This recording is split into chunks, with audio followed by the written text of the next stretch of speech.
പുസ്തകം അധ്യായം 39. എന്നാൽ ജോസഫിനെ മിസ്രൈമിലേക്ക് കൊണ്ടുപോയി അവനെ അവിടെ കൊണ്ടുവന്ന ഇസ്മയുടെ കയ്യിൽ നിന്ന് ഫറവോന്റെ ഉദ്യോഗസ്ഥനായി അകമ്പടി നായകനായ പോത്തിഫർ എന്ന ഒരു മിസ്രൈമ്യൻ അവനെ വിലയ്ക്ക് വാങ്ങി. യഹോവ ജോസഫിന് കൂടെ ഉണ്ടായിരുന്നുകൊണ്ട് അവൻ കൃതാർത്ഥനായി. മിസ്രൈമ്യനായ യജമാന്റെ വീട്ടിൽ പാർത്തു. യഹോവ അവനോട് കൂടെ ഉണ്ടെന്നും അവൻ ചെയ്യുന്നതൊക്കെയും യഹോവ സാധിക്കുമെന്നും അവന്റെ യജമാനൻ കണ്ടു. അതുകൊണ്ട് ജോസഫ് അവന് ഇഷ്ടനായി ശുശ്രൂഷ ചെയ്തു. അവൻ അവനെ ഗൃഹവിചാരകനാക്കി തനിക്കുള്ളതൊക്കെയും അവന്റെ കയ്യിൽ ഏൽപ്പിച്ചു.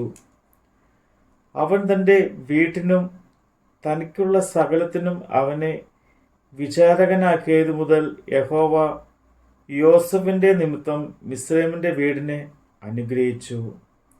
വീട്ടിലും വയലിലും അവനുള്ള സകലത്തിന്മേലും യഹോവയുടെ അനുഗ്രഹം ഉണ്ടായി. അവൻ തനിക്കുള്ളതൊക്കെയും ജോസഫിന്റെ കയ്യിൽ ഏൽപ്പിച്ചു.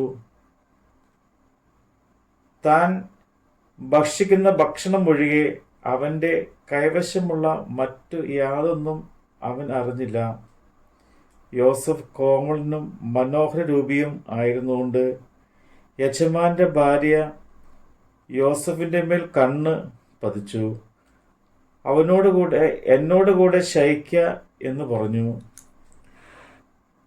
അവൻ അതിന് സമ്മതിക്കാതെ യജമാന്റെ ഭാര്യയോട്, ഇതാ, വീട്ടിൽ എൻ്റെ കൈവശമുള്ള യാതൊന്നും എൻ്റെ യജമാൻ അറിയുന്നില്ല. തനിക്കുള്ളതൊക്കെയും എൻ്റെ കയ്യിൽ ഏൽപ്പിച്ചിരിക്കുന്നു. ഈ വീട്ടിൽ എന്നേക്കാൾ വലിയവനില്ല. നീ അവൻ്റെ ഭാര്യയാകിയാൽ നിന്നോടുകൂടെ മറ്റ് യാതൊന്നും അവൻ എനിക്ക് വിരോധിച്ചിട്ടുമില്ല. അതുകൊണ്ട് ഞാൻ ഈ മഹാദോഷം പ്രവർത്തിച്ച് ദൈവത്തോട് പാപം ചെയ്യുന്നത് എങ്ങനെ എന്ന് പറഞ്ഞു.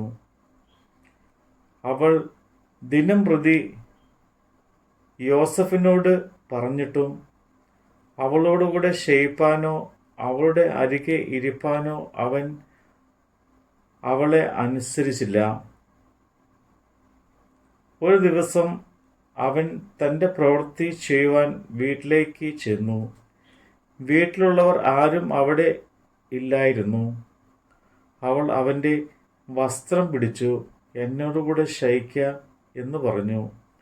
എന്നാൽ അവൻ തൻ്റെ വസ്ത്രം അവളുടെ കയ്യിൽ വിട്ടേച്ച് പുറത്തേക്ക് ഓടിക്കളഞ്ഞു. അവൻ വസ്ത്രം തൻ്റെ കയ്യിൽ വിട്ടേച്ച് പുറത്തേക്ക് ഓടിപ്പോയി എന്ന് കണ്ടപ്പോൾ അവൾ വീട്ടിലുള്ളവരെ വിളിച്ച് അവരോട്, കണ്ടോ, നമ്മെ ഹാസ്യനാക്കേണ്ടതിന് അവൻ ഒരു എബ്രായനെ കൊണ്ട് വന്നിട്ടിരിക്കുന്നു. അവൻ എന്നോടുകൂടെ ശയിക്കേണ്ടതിന് എൻ്റെ അടുക്കൽ വന്നു. എന്നാൽ ഞാൻ ഉറക്കെ നിലവിളിച്ചത് കേട്ടപ്പോൾ അവൻ തൻ്റെ വസ്ത്രം എൻ്റെ അടുക്കൽ വിട്ടേച്ച് ഓടിപ്പോയി കളഞ്ഞു എന്ന് പറഞ്ഞു. യജമാനൻ വീട്ടിൽ വരുവോളം അവൾ ആ വസ്ത്രം തൻ്റെ പക്കൽ വെച്ചുകൊണ്ടിരുന്നു. അവനോട് അവൾ അവണ്ണം തന്നെ സംസാരിച്ചു. നീ കൊണ്ടുവന്നിരിക്കുന്ന എബ്രായദാസൻ എന്നെ ഹാസ്യമാക്കുവാൻ എൻ്റെ അടുക്കൽ വന്നു. ഞാൻ ഉറക്കെ നിലവിളിച്ചപ്പോൾ അവൻ തൻ്റെ വസ്ത്രം എൻ്റെ അടുക്കൽ വിട്ടേച്ച് പുറത്തേക്ക് ഓടിപ്പോയി എന്ന് പറഞ്ഞു. നിന്റെ ദാസൻ ഇങ്ങനെ എന്നോട് ചെയ്തു എന്ന് തൻ്റെ ഭാര്യ പറഞ്ഞ വാക്ക് യജമാനൻ കേട്ടപ്പോൾ അവന് കോപം ജ്വലിച്ചു. ജോസഫിന്റെ യജമാനൻ അവനെ പിടിച്ച് രാജാവിന്റെ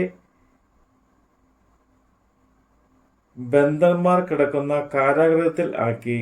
അങ്ങനെ അവൻ കാരാഗൃഹത്തിൽ കിടന്നു. എന്നാൽ യഹോവ യോസഫിന് കൂടെ ഇരുന്നു. കാരാഗൃഹ പ്രമാണിക്ക് അവനോട്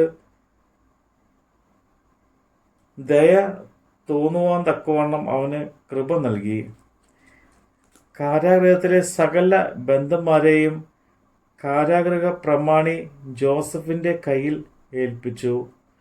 അവരുടെ പ്രവൃത്തിയൊക്കെയും അവൻ വിചാരകനായിരുന്നു.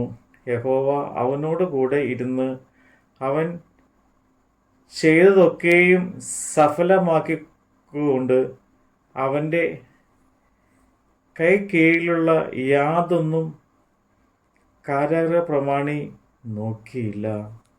നമ്മുടെ കർത്താവിൻ്റെ വചനമാണ് നമ്മൾ കേട്ടത്.